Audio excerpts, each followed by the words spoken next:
జై బాబా అండి రామకృష్ణయ్య గారు. మీకు సంక్రాంతి శుభాకాంక్షలు. జై బాబా. జై బాబా. అందరికీ సంక్రాంతి శుభాకాంక్షలు తెలియజేస్తూ అందరికీ జై బాబా. మన ప్రియతముడు ఈ సంక్రాంతి రోజు అంటే 14 జనవరి సరిగ్గా 75 సంవత్సరాల క్రితం ఆయన 14th జనవరి 1950 డెహ్రాడూన్లో ఉన్నారు. మనకు తెలుసు నవజీవనం అంతంలో జరిగిన చివరి ఘట్టం డెహ్రాడూన్లో జరిగింది. అక్కడ బాబా 12వ తేదీన డెహ్రాడూన్లో దిగి ఆయన కోసం ఏర్పాటు చేయబడుతున్నటువంటి మెహర్ మాఫీ, దాన్ని మంజిరే మాఫీ అంటారు లోకల్గా, అక్కడ ఒక కుటీరము, బాబాకు మండలి వాళ్లకు ఉండటానికి ఒక కుటీరము ప్లస్ ఒక బావి, ఇవి శత్రుఘ్న కుమార్ ద్వారా బాబా అక్కడ ఏర్పరచుకోవటం జరిగింది. కేకి దేశాయిని ఢిల్లీ నుంచి పంపి ఆయన ద్వారా ఏర్పరచుకోవటం జరిగింది. అయితే బాబా అక్కడికి వెళ్ళటానికి ముందుగానే 1 నవంబర్ 1949 నుంచి, అంటే ఆయన నవజీవనం ప్రారంభించినటువంటి ఆ 15 రోజుల తర్వాత నుండి ఆ ప్రాపర్టీలో, అది ఇంకా పూర్తి కాకున్నా కూడా కైకోబాదును అక్కడే ఉండమన్నారు. మనందరికీ తెలుసు, ఎందుకంటే కైకోబాదు ప్రతిరోజు 1,00,000 సార్లు బాబా నామాన్ని జపిస్తూ ఉంటాడు. అందుకని బాబా మస్తులతో చేసినట్టుగానే 1958-59లో మెహరాజాదులో ప్రతిరోజు 1 గంట మస్తులతో చేసినట్టుగా ఆయనతో కూడా బాబా కార్యక్రమం నిర్వహించేవారు. తన విశ్వ కార్యక్రమాన్ని ఆయన ద్వారా నిర్వర్తించేవారు, ఆయన ఒక పావుగా వాడుకొని. ఆయన అక్కడ 1 నవంబర్ నుంచి ఉన్నాడు. అయితే బాబా ఉన్న ఈ 14th నవంబర్ అక్కడ ఇంకా ప్రాపర్టీ పూర్తిగా సిద్ధం కాని కారణంగా బాబా మరి ఏమిటి ఆల్టర్నేటివ్ అని చూస్తే అక్కడ మిసెస్ ప్రాట్స్ బంగ్లో అని, ఇప్పుడు అది YWCA young women's Christian association అని వాళ్ళ ఆధ్వర్యంలో ఇప్పుడు అది నడపబడుతుంది, ఓ గెస్ట్ హౌస్ లాగా. 3 సంవత్సరాల క్రితం మాకు కూడా అక్కడ ఉండే అవకాశం చిక్కింది, మేము కూడా అక్కడ ఉన్నాము. బాబా అక్కడికి వెళ్ళి అక్కడ 4 రోజులే ఉన్నారు. ఆ 4 రోజుల తర్వాత మళ్ళీ మంజిరీ మాఫీ, ఎక్కడైతే ఆయన కోసం కుటీరం అవి నిర్మించబడుతున్నాయో దాని దగ్గరలో మహంత్ జమునా దాస్ అని ల్యాండ్ లార్డ్, ఒక మహంత్, ఒక సాంప్రదాయానికి ఆయన మహంత్గా ఉన్నాడు. ఆయన అక్కడ వాళ్ళ బంగ్లాలో బాబా ఉండటం జరిగింది 4 రోజుల పైనే అక్కడ, ఈ ప్రాపర్టీ రెడీ అయ్యే వరకు 1 మార్చ్ వరకు. ఈ 4 రోజులు ఇక్కడ బాబా ఎందుకు ఉన్నారు అంటే, బాబా ఏం చేసినా కూడా ప్రతి పనికి బాబా ఓకే అని చెప్పిన ప్రతిదానికి ఒక పరమార్థం ఉంటుంది. ఈ ప్రాట్స్ బంగ్లోలో 12 నాడు మధ్యాహ్నం వెళ్ళి అక్కడ దాంట్లోకి వెళ్లే ముందు కూడా మంచి సంఘటన జరిగింది. రైల్వే స్టేషన్ లో బాబా దిగారు. బాబా దిగి అందరినీ అంటే అక్కడ ఆయన కోసం కేకి దేశాయ్ ఢిల్లీ ఆయనకు మాత్రమే అనుమతించారు బాబా. ఆయన వచ్చి బాబాను స్టేషన్ లో రిసీవ్ చేసుకోవటానికి, మిగిలిన వాళ్ళందరూ బయటే ఉన్నారు. కేకి దేశాయ్ చెప్పారు, నాలావాలా తర్వాత ఈ తోడి సింగ్ అని ఆయన వచ్చాడు. అక్కడ లోకల్ గా ఉండే వాళ్ళందరూ కూడా ఒక 4-5 వచ్చిన వాళ్ళు బయటే నిలబడ్డారు, ఎందుకంటే వాళ్ళకి అనుమతి లేదు, కేకి దేశాయికి ఉంది. కానీ బాబా అందరినీ లోపలికి రమ్మని పిలిచారు, అందరూ వెళ్ళారు. ఈ కైకోబాదు చెప్పటం మూలాన కైకోబాద్ బాబా ఫోటోను చూపించి శత్రుఘ్న కుమార్కి, ఈయన సాక్షాత్తు భగవంతుడు, ఈయన ఇవాళ వస్తున్నాడు. ఎవరికి తెలియదు, న్యూ లైఫ్ లో అందరికి చెప్పటానికి వీలు లేదు. అందుకని ఆయన ఇవాళ రైల్వే స్టేషన్ లో వస్తున్నారు, ఆయన అనుమతించిన వాళ్ళు మాత్రమే లోపలికి వెళ్ళి ఆయనను చూడొచ్చు. బహుశా మరి నువ్వు ఆయన కోసం పనిచేస్తున్నావు గనుక నువ్వు కూడా ఆయన్ను చూసే అవకాశాన్ని నువ్వు నీకు దొరకవచ్చు వెళ్ళు అంటే శత్రుఘ్న కుమార్ వెళ్ళారు స్టేషన్కి. వీళ్ళతో పాటుగా శత్రుఘ్న కుమార్ లోపలికి వెళ్ళారు. లోపలికి వెళ్ళిన తర్వాత ఆ గేట్ తీసుకొని లోపలికి వెళ్తే బాబా అలా బెంచ్ మీద ఇలా రిక్లైనింగ్ పోజులో, అంటే అనంత పద్మనాభ స్వామి ఎలాగైతే ఆ విష్ణుమూర్తి ఆ పోజులో ఉంటారో అలా ఉన్నారు బాబా. అది చూడగానే ఆయనకు అనిపించిందట, ఓహో నేను ఛాలెంజ్ చేశాను కదా భగవంతుడికి, బహుశా ఈయనే ఆ భగవంతుడు అవునేమో అనే అటువంటి అభిప్రాయము, నిజంగా అయితే ఈయనే కావచ్చు అనే అటువంటి అభిప్రాయము ఆయన మనసులో ఉంది. మరి ఈ విషయం అందరికీ తెలిసినా కూడా అది ఏమిటి ఆయన చేసిన ఛాలెంజ్ అంటే, ఆయన భారత స్వాతంత్ర ఉద్యమంలో బాగా పాల్గొన్నాడు. ఆయన నాస్తికుడు, ఏ భగవంతుడు ఉన్నాడనే అటువంటి విశ్వాసం కూడా లేనివాడు. అందుకని చాలా సార్లు జైలుకి వెళ్ళి వచ్చాడు. ఆయన యవ్వనం అంతా కూడా జైల్లోనే గడపటం అవుతుంది అని ఒకరోజు ఆయనతో సహా అరెస్ట్ అయిన వాళ్ళందరూ రిలీజ్ అవుతున్నారు, వెళ్ళిపోతున్నారు, ఆయన మాత్రం అలాగే ఉన్నాడు.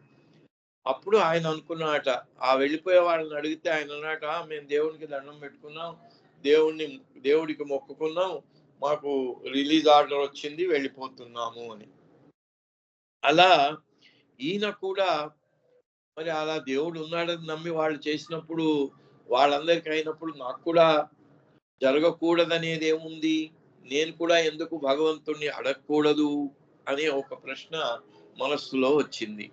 అందుకని ఆయన నాస్తికుడు కనుక నిజంగా దేవుడు అనేవాడు ఉంటే, మరి దేవుడు అనేవాడు ఉంటే అంటే దేవుడిని మిగిలిన వాళ్ళందరికీ వాళ్ళ దేవుడు రామ అని ఒకళ్ళు, కృష్ణ అని ఒకళ్ళు, జీసస్ అని ఒకళ్ళు, బుద్ధ అని ఒకళ్ళు, అల్లా అని ఒకళ్ళు, రకరకాలుగా భగవంతుడిని ఎన్నో నామరూపాలతో ఆరాధించే వాళ్ళు ఉన్నారు. కాబట్టి ఆ నామంతో వాళ్ళు ప్రార్థన చేస్తారు. ఈయన ఏ నామంతో చేయాలి?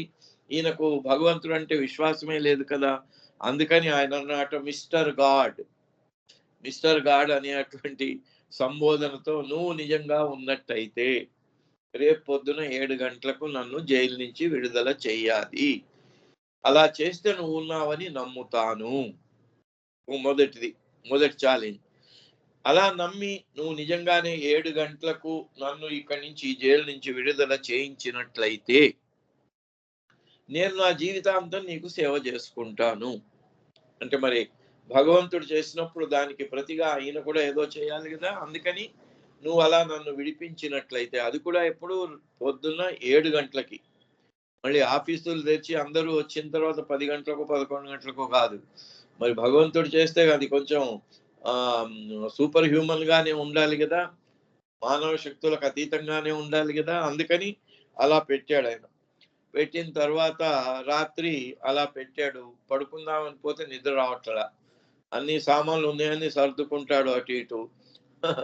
మళ్ళీ నిజంగానే దేవుడు ఉన్నాడా, ఉంటే నన్ను విడిపిస్తాడా అనే అటువంటి 2 ప్రశ్నలు పదే పదే మనస్సులో కలవర పెడుతూ ఉంటే రాత్రంతా అలాగే గడిచిపోతే, ఉదయము సరిగ్గా 6 గంటలకు జవాన్ వచ్చి, ఆ జైలు జవాన్ వచ్చి, అయ్యా నువ్వు అదృష్టవంతుడివి, నీకు రిలీజ్ ఆర్డర్ వచ్చింది, టెలిగ్రామ్ వచ్చింది, రేపు పొద్దున ఎప్పుడూ లేనిది రేపు మా జైలర్ గారు 7 గంటలకే వస్తున్నారు, కాబట్టి రెడీగా ఉండు, 7 గంటలకు నీకు బయటికి వెళ్ళే అవకాశం వచ్చింది అన్నాడు. ఆశ్చర్యపోయాడు. ఓహో, అయితే దేవుడు ఉన్నాడన్నమాట. ఉండటమే కాదు, నా ఛాలెంజ్ను స్వీకరించాడన్నమాట. మరి ఆ దేవుడు ఎవరో అనుకొని అప్పుడు సరిగ్గా 7 గంటలకు బయటకు వచ్చారు. సో ఆయన ఛాలెంజ్కి సమాధానం దొరికింది. ఏమిటి? మొదటిది, దేవుడు ఉన్నాడు, ఆ దేవుడు ఆయన్ను విడిపించాడు. ఇప్పుడు ఆ విడిపించిన దేవుడు ఎవడు అనే ప్రశ్న ఆయన మనసులో ఉండిపోయింది. తెలియకుండానే కేకీ దేశాయ్ రావటం, బాబా కోసం అక్కడ బావి తవ్వించటం, కుటీరాలు నిర్మించటం, ఆ పని చేస్తూనే ఉన్నాడు. ఇంకా బాబాను కలవలేదు. బాబా ఎవరో అంటే ఆ మిస్టర్ గాడ్ ఎవరో తెలియనే లేదు, కానీ మిస్టర్ గాడ్ కోసం పనిచేస్తూనే ఉన్నాడు ఆయన. అలా కైకోబాద్ ఎప్పుడైతే బాబా ఫోటో చూపించి, ఈయన సాక్షాత్తు భగవంతుడు, ఈయన వాడు వస్తున్నాడు, వెళ్ళి కలిసే అవకాశాన్ని నువ్వు చేజిక్కించుకో అని పంపిస్తే, అలా ఆయన అక్కడ ఉన్న వాళ్ళతో పాటుగా వెళ్ళి లోపలికి వెళ్ళాడు. అక్కడ వెళ్ళిన తర్వాత బాబా అన్ని విషయాలు అడిగిన తర్వాత అప్పుడు 12 దాటిపోయింది. అప్పుడు బాబా అన్నాడు, మరి నిజమే, మేము నవజీవనంలో ఉన్నాం గనక నజీబాబాద్ నుంచి వచ్చారు వాళ్ళు రైల్లో. నజీబాబాద్ లో మక్కల్లాల్ అనే ఆయన భిక్షగా బాబాకు ఏర్పాటు చేశాడు. 3 రోజులు భిక్షగా ఇంట్లో వంట చేసి తెచ్చి బాబాకు బాబా అనుచరులందరికీ భోజనాలు పెట్టాడు భిక్షగా. మరి ఇప్పుడు ఇవాళ మా సంగతి ఏంటి? 12:30 అవుతుంది. డెహ్రాడూన్ లో మాకు భిక్ష పూర్వకంగా మాకు భోజనాలకు ఏర్పాటు ఏమైనా చేశారా అని అడిగారు. బాబా మరి మాకు అలాంటి ఇన్ఫర్మేషన్ ఏమీ రాలేదు, ఎందుకంటే మిమ్మల్ని కలవటానికే అనుమతి లేదు ఒక కేకి దేశాయికి తప్ప. మరి మేము ఎలా అరేంజ్ చేయాలి అని అందరూ తెల్లమొహం వేశారు. అప్పుడు బాబాకు, బాబాతో ఉన్న 16 మంది అనుచరులకు, 16 మందిలో 5గురు ఈ ఎద్దుల బండ్లు కార్వాన్ తీసుకొని బై రోడ్ వస్తున్నారు, వాళ్ళు ఇంకా చేరలేదు. వాళ్లకు బదులుగా అక్కడ లోకల్ వాళ్ళు ఉన్నారు, అంతా 20 మంది పైనే ఉన్నారు. బాబా అడిగిన తర్వాత అప్పుడు శత్రుఘ్న కుమార్ అన్నాడు, బాబా మీరు అనుమతిస్తే నేను పలావ్ చేసి తొందరగా అవుతుంది, రైస్ పలావ్ తయారు చేసి తీసుకొచ్చి భిక్షగా మీకు ఇస్తాను మీకు అందరికీ అన్నాడు. అంటే గంటలో తేగలవా అన్నాడు బాబా. తీసుకొస్తాను బాబా అన్నాడు. గంట సమయం ఇచ్చారు బాబా. ఆయన వెంటనే తన మోటార్ సైకిల్ మీద ఇంటికి వెళ్ళిపోయి భార్య సుభద్రను కాస్త త్వరపెట్టి, ఆమె సిమ్లో పెట్టి వండుతుంటే కాదు కాదు ఫుల్ మంటలో పెట్టేసి చేయంటే అది మాడిపోతుంది, నాకు తెలుసు, తొందర పెట్టకు అని ఆమె, లేదు లేదు నేను గంటలే తీసుకెళ్ళాలి అని ఆమెను బాగా తొందర పెట్టి వెజిటబుల్ పలావ్ చేయించి తీసుకెళ్ళి ఆ పెద్ద గిన్నెలో వేసి తీసుకెళ్ళి బాబా ముందు పెట్టారు. బాబా టేబుల్ దగ్గర కూర్చున్నారు. అది ఎప్పుడైతే వచ్చిందో భిక్షగా స్వీకరించి బాబా అన్నారు, అందరూ రండి, మీ ప్లేట్లు తీసుకొని రండి, బాగా తృప్తిగా కడుపు నిండా తినండి అన్నారు. అంటే ఇక అందరూ ఒక్కొక్కళ్ళు ప్లేట్ తీసుకొని వచ్చారు. అప్పుడు ఆయనకు తెలిసింది ఆయన 10 మందికి మాత్రమే తయారు చేయించి తీసుకెళ్ళాడు. అక్కడ స్త్రీలు ఇంకా పక్క రూమ్ లో ఉన్నారు, వాళ్ళని చూడనే లేదు ఆయన. వాళ్ళని చూడటానికి వీలు లేదు కదా, మెహ్రాన్ వీళ్ళంతా ఉన్నారు.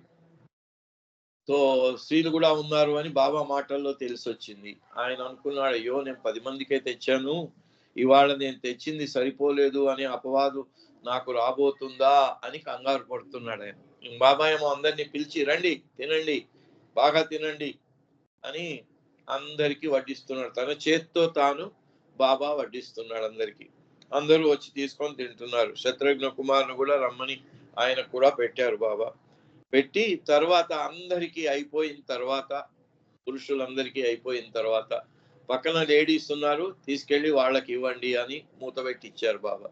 ఈయన అనుకున్నాడు ఇంకా లేడీస్కి ఏం మిగిలింది దాంట్లో అని, అది తీసుకెళ్లి లేడీస్ రూమ్ లో పెట్టారు. వాళ్ళు తిని మళ్ళీ పంపించారు. మళ్ళీ పంపించిన తర్వాత బాబా శత్రుఘ్న కుమార్కి ఇచ్చి, ఇదిగో తీసుకెళ్ళు, దీంట్లో మిగిలింది మీ ఇంట్లో వాళ్ళందరికీ ప్రసాదంగా పంచిపెట్టన్నాడు.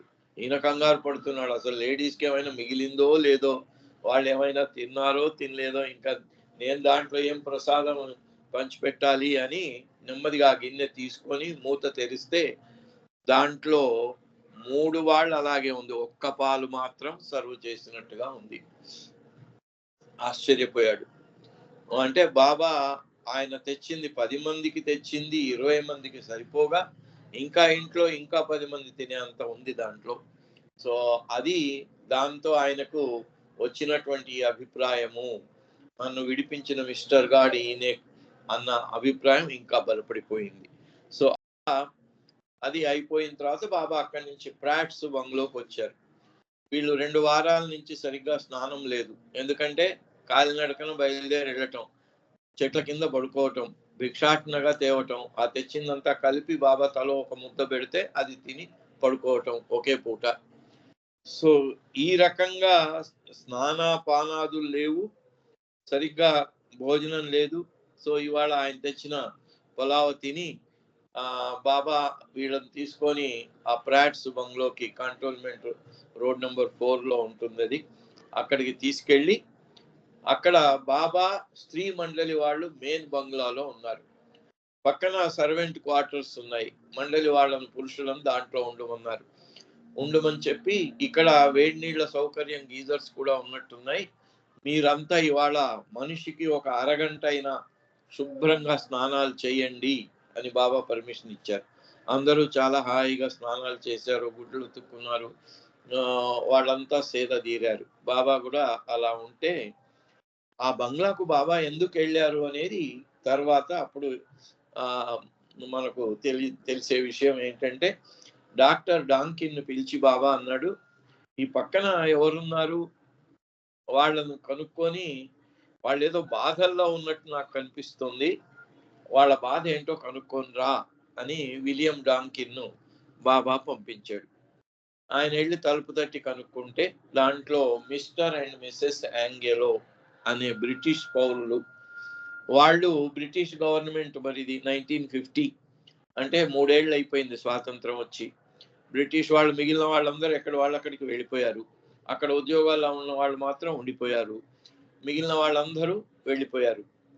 వీళ్ళు పాపం ఆ స్వాతంత్రం వచ్చిన 3 సంవత్సరాలు వీళ్ళు చాలా పెద్దవాళ్ళు, పని చేయలేని వాళ్ళు, వాళ్ళకున్నదంతా అయిపోయింది. ఇంగ్లాండ్కి వెళ్దామంటే డబ్బు లేదు. పోనీ ఎవరైనా పంపిస్తారా అంటే ఎవరి మీద ఆశ పెట్టుకున్నా ఎవరు ఏం చేయటం లేదు. అలా వాళ్ళు రోజు క్రీస్తును వేడుకుంటూ, ప్రభు ఎలాగైనా సరే మమ్మల్ని ఇంగ్లాండ్ పంపించే ఏర్పాటు చెయ్యి అని వేడుకుంటూ ఉన్నారు ప్రభువును. చూడండి, ఆ ప్రభువు మరి ఎవరు? బాబా అన్నాడు కదా, I was Ramakrishna this one that one, అంటే జీసస్ను, మొహమ్మద్ను, బుద్ధుణ్ణి, యేసు అన్ని నేనే అన్నాడు. కనుక ఆ ప్రార్థన ఎవరు ఏ పేరుతో పిలిచినా కూడా ఆయనకే చెందుతుంది, స్వీకరించేది ఆయనే. ఇప్పుడు ఎవరైనా ఏ పేరుతో రాసినా, ప్రైమ్ మినిస్టర్ అని రాస్తే మోడీ గారి టేబుల్ మీదకి ఎలా వెళ్తుందో అలాగే ఎవరు ఏ పేరుతో పిలిచినా కూడా అది ఇప్పుడు అవతారుడుగా ఉన్నటువంటి మెహర్ బాబా దగ్గరికే వెళ్తుంది. ఆయన ఆదేశానుసారం దానికి తగు సమాధానం, తగు సహాయం అందివ్వబడుతుంది. ఇలా వాళ్ళకి ఎప్పుడైతే డాంకిన్ వచ్చాడో బాబా డాంకిన్కి ఆర్డర్ వేశారు, నువ్వు ఎలాగైనా చేసి వీళ్లకు పేపర్లు రెడీ చేయించి ధన సహాయం కూడా చేసి వీళ్ళు ఇంగ్లాండ్కు వెళ్ళే ఏర్పాటు చెయ్యి అన్నాడు. ఆయన అన్నాడు, అవును బాబా, మా బ్రదర్ ఉంటాడు ఇంగ్లాండ్లో, నేను ఆయనతో కాంటాక్ట్ చేసి ఆయన ద్వారా వీళ్ళ ఏర్పాట్లన్నీ చేసి పంపిస్తాను అన్నాడు. అలా 3-4 రోజుల్లోనే ఆయన పూర్తి చేశాడు. చేసిన తర్వాత ఆయన మిస్టర్ యాంగెలో ఆయన మాకు అడగకుండా ఇంత సహాయం చేసిన ఆయన ఎవరు? సాక్షాత్తు దేవుడే అయి ఉంటాడు ఆయన. ఆ దేవునిలాగా సహాయం చేశారు మాకు. మరి వాళ్ళు వేడుకున్న దేవుణ్ణే ప్రభు అని, మరి ఆ ప్రభువే చేశాడు. కాకపోతే అప్పుడు ఆయన దేవుడని చెప్పుకోవటం లేదు, ఎందుకంటే నవజీవనం కదా, వీళ్ళందరూ కూడా పెద్దన్నయ్య అనే చెప్పాలి. అలా అయిపోయిన తర్వాత వాళ్ళు, మేము కనీసం కలిసి ఆయనకు థ్యాంక్స్ చెప్పుకోవాలని ఉంది, కొంచెం మాకు ఆయనతో ఇంటర్వ్యూ ఏర్పాటు చేస్తారా అని డాంకిన్ అడిగారు. డాంకిన్ అన్నాడు, ఏమో నేను చెప్పలేను, ఆయన ఎవరికి ఇంటర్వ్యూ ఇవ్వటం లేదు అని చెప్పి బాబాకు వెళ్ళి చెప్పారు. చెప్తే బాబా అన్యూజువల్ గా ఓకే గ్రాంటెడ్ అన్నారు బాబా. అనగానే, ఎందుకంటే కరుణామయుడు కదా, మరి నవజీవనంలో ఉన్న ఆయన పేరు చెప్పొద్దన్నా, పెద్దన్నయ్య అని వీళ్ళందరూ చెప్పుకుంటున్నా ఆయన కరుణామయుడే, మరి ప్రేమమయుడే, ప్రేమ సాగరుడే, కరుణామయుడే. అందుకని ఆయన వాళ్లకు అనుమతి ఇచ్చారు. వాళ్ళు దర్శనానికి బాబాను కలవటానికి వచ్చిన రోజు బాబా కొత్త తెల్లని కఫ్ని ధరించి చాలా తయారైపోయి కేకీ దేశాయిని పిలిచి, నేను ఎలా ఉన్నాను, నేను ఎలా కనిపిస్తున్నాను అన్నాడు. ఆయన కేకీ దేశాయ్ అన్నాడు, బాబా మీరు అచ్చు జీసస్ క్రైస్తు లాగా కనిపిస్తున్నారు అన్నాడు. అంటే బాబా నవ్వారు. అంటే వాళ్ళు జీసస్ క్రీస్తు భక్తులు గనుక ఆయన్నే వేడుకుంటూ ఉంటే ఎవరితోని అందని సహాయం బాబా ద్వారా అందుతుంది కాబట్టి ఆయన వాళ్ళకి జీసస్ లాగానే దర్శనం ఇచ్చారు అనే విషయం అక్కడ కేకీ దేశాయ్ ద్వారా మనకు విదితం అవుతూ ఉంది. అలా అక్కడికి వెళ్ళటం, ఆ ప్రాట్స్ బంగ్లాలో ఉండటం అనే దానికి కూడా ఒక ప్రయోజనం ఉంటుంది. బాబా ఏం చేసినా దానికి ప్రయోజనం ఉంటుంది. అయితే ఈ ప్రాట్స్ బంగ్లోలో ఉన్నప్పుడు ప్రతిరోజు శత్రుఘ్న కుమార్ ఆయన తన ఇంట్లో వంట చేసి తన మోటార్ సైకిల్ మీద అవన్నీ ప్యాక్ చేసి పెట్టుకొని ఓ సంచిలో వస్తూ ఉండేవాడు. బాబా ఆయనకి ఇచ్చిన టైం 11 గంటలు. రోజు 11 గంటలకు తీసుకొచ్చి అక్కడ ఈ ప్రాట్స్ బంగ్లోలో ఆయన బాబా వీళ్ళందరికీ భిక్షారూపకంగా భోజనం పెట్టాలి. ఆ భోజనం 11 గంటలకు టైము ఈయన సరిగ్గా 11 గంటలకు చేరేలాగా ఇంట్లో బయలుదేరి వచ్చినా కూడా ఆ మధ్యలో ఒక క్లాక్ టవర్ అని ఉంటుంది, అది దాటి వెళ్ళాలి ఈయన. ఆ క్లాక్ టవర్ దగ్గరికి రాగానే ఈయన బైక్ ఆగిపోయేదట. ఏం చూసినా ఏమి లోపం కనిపించేది కాదు. అటు ఇటు అన్ని చూసి ఎందుకు ఆగిపోయింది అని కంగారు పడేవాడు. కానీ ఒక 5 నిమిషాలు అయిపోగానే అది మళ్ళీ స్టార్ట్ చేస్తే ఈజీగా స్టార్ట్ అయ్యేదట. బాబా దగ్గరికి మొదటి రోజు వెళ్ళగానే బాబా 11 గంటల టైం ఇస్తే అక్కడికి వెళ్ళేసరికి 11:05 అయింది. బాబా అన్నాడు, you are late by 5 minutes అన్నాడు. బాబా ఇలా జరిగింది అని చెప్పాడు. చెప్తే రేపు కొంచెం ముందుగా బయలుదేరైనా సరి అయిన టైంలో రా అన్నాడు. మర్నాడు అదే సీన్. ఆ క్లాక్ టవర్ దగ్గరికి రాగానే మోటార్ సైకిల్ ఆగిపోతుంది. ఏం చేసినా స్టార్ట్ కాదు. మళ్ళీ ఆయన 11:05 చేరేలాగానే అది స్టార్ట్ అవుతుంది. అది ఇదేంటి బాబా ఇలా చేస్తున్నారు అనుకున్నాడు. అది ఆయన ఎంత స్వయంగా ఆయన ముందుగా బయలుదేరి ప్రయత్నం చేసినా కూడా అక్కడికి వెళ్ళేసరికి 5 నిమిషాలు లేట్.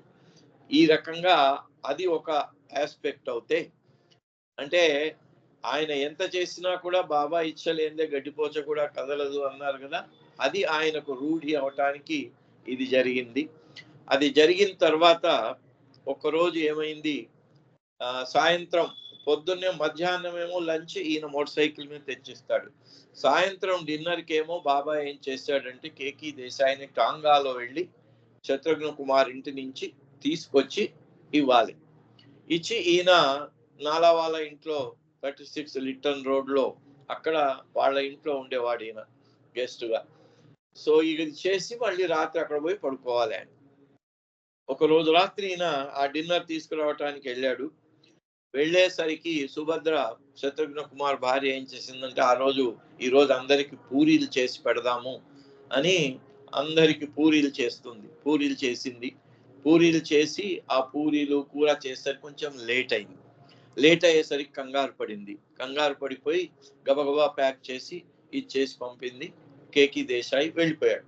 ఆయన కూడా పట్టించుకోలేదు, ఈమె మర్చిపోయింది. బాబాకు ప్రతిరోజు కూడా వీళ్ళందరికి పూరీలైనా బాబాకు పప్పు అన్నం.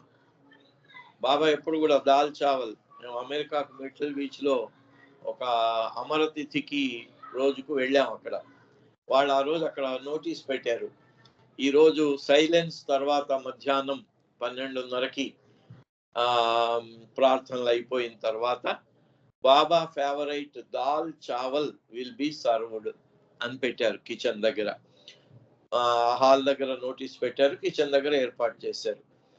మేము వెళ్ళి చూస్తే ప్రాక్టికల్ గా పప్పు అన్నం, పల్చటి పప్పు అన్నం, ఇంకా వేరే థర్డ్ ఐటమ్ లేనే లేదు. నేను అనుకున్నా, అబ్బా వాళ్ళకున్నంత డిసిప్లిన్ మనకుంటే ఎంత బాగుండేదో అనుకున్నాను. భోజనాల దగ్గర మనకి ఎన్ని ఐటమ్స్ ఉన్నా తక్కువే అనిపిస్తుంటాయి. అది మళ్ళీ అది బాగుంది ఇది బాగాలేదు అని దానికి కామెంటరీ కూడా వస్తూ ఉంటుంది మన సహవాస కార్యక్రమాలలో. సరే, ఎనీవే, అయితే ఆ రోజు బాబా పప్పు అన్నం పెట్టడం ఆమె మర్చిపోయింది, కేకి దేశాయి మర్చిపోయాడు. వెళ్ళిపోయారు. వెళ్ళిపోయిన తర్వాత అందరికీ బాబానే పిలిచి సర్వ్ చేశారు. సర్వ్ చేసి, ఏంటి ఇవాళ ఇంత లేట్ అయింది అంటే, ఇట్లా పూరీలు చేసింది సుభద్ర అని చెప్పాడు. వద్దు, అలాంటిది పెట్టుకోకమని చెప్పు, ఎందుకంటే లేట్ అవుతుంది, అంత కష్టం ఎందుకు ఆమెకు, భిక్షలో మనకు పెట్టే ఈ ఆహారంలో ఇవన్నీ రకరకాలు ఎందుకు అని బాబా కొంచెం హెచ్చరిక కూడా చేసి అందరికి పంచిన తర్వాత అందరు తింటూ ఉంటే బాబా అన్నాడు, మరి నా మాట ఏంటి, నా పప్పు అన్నం ఏది అని అడిగారు. అడిగితే కేకి దేశ, అయ్యో బాబా పెట్టలేదు, అన్ని వెతికాడు ఎక్కడ లేదు, పెట్టలేదు బాబా అన్నాడు. అప్పటికే లేట్ అయిపోయింది. ఈలోగా శత్రుఘ్న కుమార్ అక్కడ కుటీరం పనులు చూసుకొని ఆయన లేటుగా వచ్చేటప్పటికి కేకి దేశాయి బయలుదేరి వెళ్ళిపోయాడు. ఆయన వెళ్ళేసరికి సుభద్ర కంగారుగా కనిపించింది. ఏమైంది, ఎందుకు అంత కంగారుగా ఉన్నావు అంటే, ఏం లేదు, నాతో పొరపాటు అయిపోయింది, బాబా పప్పు అన్నం ఆయనకు సెపరేట్గా ప్యాక్ చేసి పంపిస్తాను ప్రతిరోజు. ఈ రోజు మర్చిపోయా. అందరికి పూరీలు చేసి ఆ పూరీలు కొంచెం వేడివేడిగా ఇవ్వాలి అని ఆ తాపత్రయంలో బాబా పప్పు అన్నమే మర్చిపోయానంటే ఆయన కోపం వచ్చింది. అంత పని చేస్తావా? అసలు బాబా ఇప్పుడు లేట్ అయిపోయింది, ఇప్పుడు తీసుకెళ్ళినా కూడా బాబా తింటాడో తినడో, తీసుకెళ్ళటం మరి బాబాకి ఇష్టం అవుతుందో కాదో రకరకాలుగా ఆయన ఇచ్చేసి కోపం వచ్చేసి చెయ్యి ఆ కోపంలో భార్యను 2 కొట్టేశాడు. చెయ్యి ఎత్తి టాప్ టాప్ అని 2 కొట్టేశాడు. అది అలా జరిగిపోయింది. జరిగిపోయిన తర్వాత బాబా కేకీ దేశాయికి చెప్పి, రేపు ఉదయము నువ్వు నా దగ్గరికి రాకుండా డైరెక్ట్గా సైకిల్లో వెళ్ళి శత్రుఘ్న కుమారికి నేను క్షమించాను, నువ్వు కంగారు పడవద్దు, ఆదుర్దా పడవద్దు అని చెప్పేసిరా అని పంపించాడు. ఆయన వెళ్ళాడు. పొద్దున్నే వెళ్ళేసరికి ఈయనకు రాత్రంతా కంగారుగా నిద్ర పట్టలేదు. నిద్ర పట్టక కాస్త నిద్ర పట్టిన తర్వాత కల వచ్చింది. ఆ కల్లో బాబా కనిపించి don't worry, I forgive you అని చెప్పాడు. చెప్పిన తర్వాత ఆహా, నిజంగా బాబా క్షమించాడా నన్ను, ఇది నిజమా కళ నిజమా అని కల్లో కదా, మరి కళకు నేను నిజంగానే బాబా క్షమించాడని ఎలా అనుకోవాలి అని అనుకుంటూ ఉన్న సమయంలో కేకీ దేశాయి సైకిల్ మీద వచ్చేసి బాబా మెసేజ్ ఆయనకు చెప్పాడు. చెప్పగానే అబ్బా, బాబా నిజంగానే కరుణామయుడు అనుకున్నాడు. మధ్యాహ్నం మళ్ళీ 12 గంటలకు ఈయన లంచ్ తీసుకొని వెళ్ళాడు బైక్లో.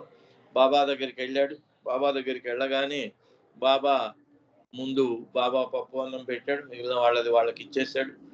బాబా ముందు నిలబడగానే బాబా అన్నాడు, అంత బాగా నేను చెప్పిన సందేశం నీకు అందింది కదా, ఐ హావ్ ఫర్గివన్ యూ అని చెప్తూ బాబా అన్నాడు, మరి నిజంగానే నిన్న రాత్రి నీ భార్య నాకు పప్పు అన్నం పంపలేదు అనే విషయం తెలిసిన తర్వాత నీ కోపం వచ్చిందా అన్నాడు బాబా. వచ్చింది బాబా అన్నాడు. చాలా బాగా కోపం వచ్చిందా అన్నాడు. అవును బాబా, నిజంగానే బాగా కోపం వచ్చింది. ఆ కోపంలో ఏం చేశావు నువ్వు అన్నాడు.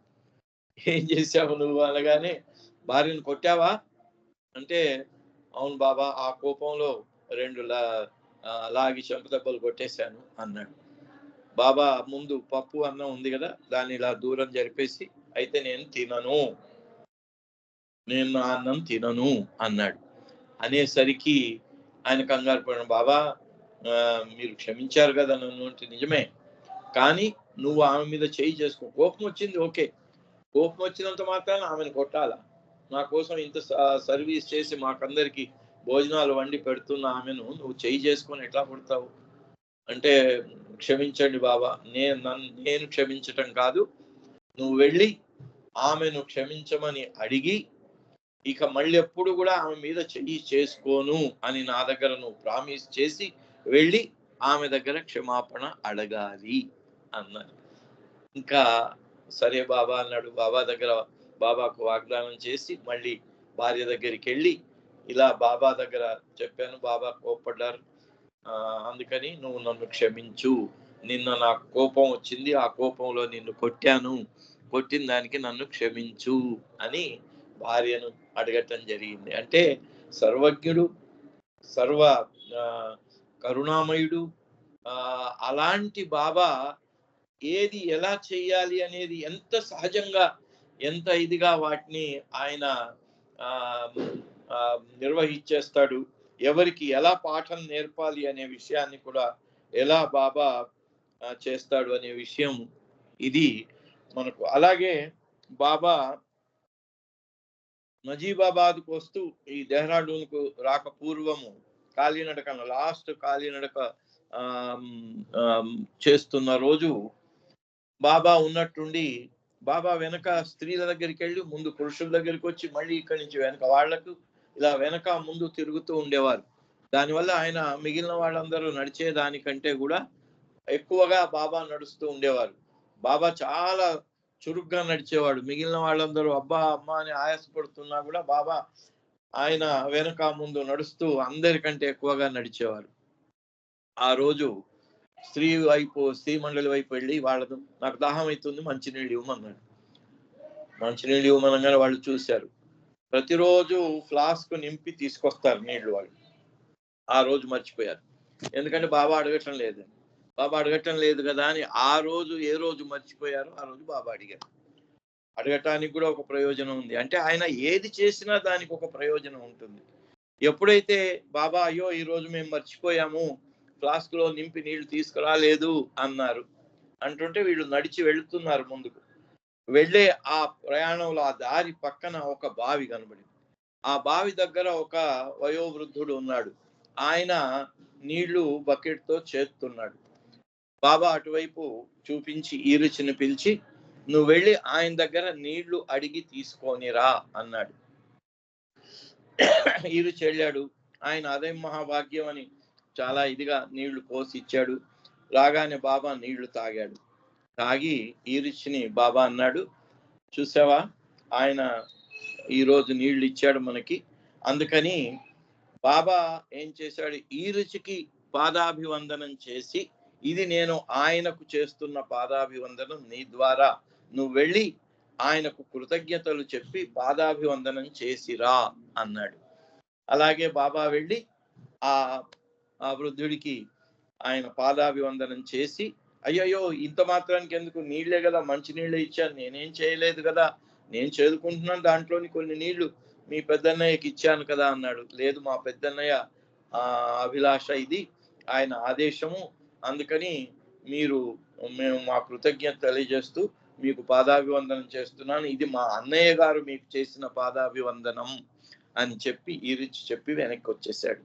అంటే ఆయనకు ఆ పాదాభివందనం ద్వారా, ఈరిచి ద్వారా బాబా ఏమి ఇవ్వదలుచుకున్నాడు, అది ఇవ్వటం కోసం నాకు దాహం అయింది అనే ఒక ఆయన దివ్య లీల. అది అడగటం, వీళ్ళు లేవనటం, అక్కడ ఎదురుగా ఆయన బావి దగ్గర కనిపించటం. అంటే బహుశా ఆయన బాబా ప్రేమకు నోచుకున్నవాడు, బాబా యొక్క కృపకు నోచుకున్నవాడు. అది ఇవ్వటానికి బాబా ఈ దాహం అనేటువంటి ఒక సీన్. అలా ఎప్పుడు ఆయన ఏది చేసినా ప్రతిదానికి ఒక ప్రయోజనం ఉంటుంది. ప్రతిదానికి అర్హుడైన వాడు ఎప్పుడైతే కనబడతాడో బాబా అలా చేస్తూ ఉంటారు. అలా నవజీవనంలో కూడా బాబా చేసినటువంటి దివ్య లీల కొనసాగింది. అవతార్ మెహర్ బాబాకి జై. జై బాబా అండి రామకృష్ణయ్య గారు. చాలా చక్కటి విషయాలని మీరు అంత చక్కగా చెప్పారు.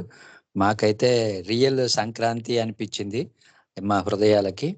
ఎందుకంటే ఆయన ఈ నవజీవన కార్యక్రమం చూసిన, డెహ్రాడూన్లోని చేసినటువంటి కార్యక్రమం, శత్రుఘ్న కుమార్ విషయంలోనైనా, ఆ బ్రిటిష్ మిస్టర్ అండ్ మిస్సెస్ వారి తరపునైనా, ఏదైనా అవతార పురుషుడు, ఆయన అనంతుడు, సర్వజ్ఞుడు, శక్తివంతుడు. ఆయన ప్రేమ, కరుణ, ఆయన లీలలు మనకు ఎవ్వరికీ తెలియవు. కానీ ఆయన చేసి చెప్పిన తర్వాత కానీ మన బుద్ధికి గోచరం కాదు అనే విషయం అవగతమైంది. అంతటి దయా హృదయంతో ప్రభు ఈ విశ్వంలో మనందరికీ ఈ అవకాశాన్ని ఇచ్చి చేశాడంటే మనం ఎంతో కూడా ధన్యవంతులం. అది మీ ద్వారా ఒక పిక్చరైజేషన్గా చూడడం అన్నది మా భాగ్యంగా భావిస్తూ మరొక్కసారి మీకు జై బాబాలు తెలియజేసుకుంటున్నానండి. ధన్యవాదాలు. జై బాబా. జై బాబా. ఇప్పుడు కూడా అదే ఆయన కృపకు పాత్రులం కావాలనేదే మనం ఈ ఆన్లైన్ భజనలు గాని, సావాసులు గాని అన్నిటి యొక్క ప్రయోజనం అదే. అది ఎప్పటికైనా మనకు కూడా అలాంటి అవకాశం తప్పకుండా వస్తుందనేదే మన నమ్మకం ఈ సంక్రాంతి సందర్భంగా. అవునండి. జై బాబా సార్. ఇప్పుడు సంకీర్తనకు వెళదామండి. విజయలక్ష్మి గారు, విజయ్ కుమార్ గారు, పుష్పలత గారు మీరు ఒక సంకీర్తన చేయండి. తర్వాత ఎంపీ రావు గారు మిస్సెస్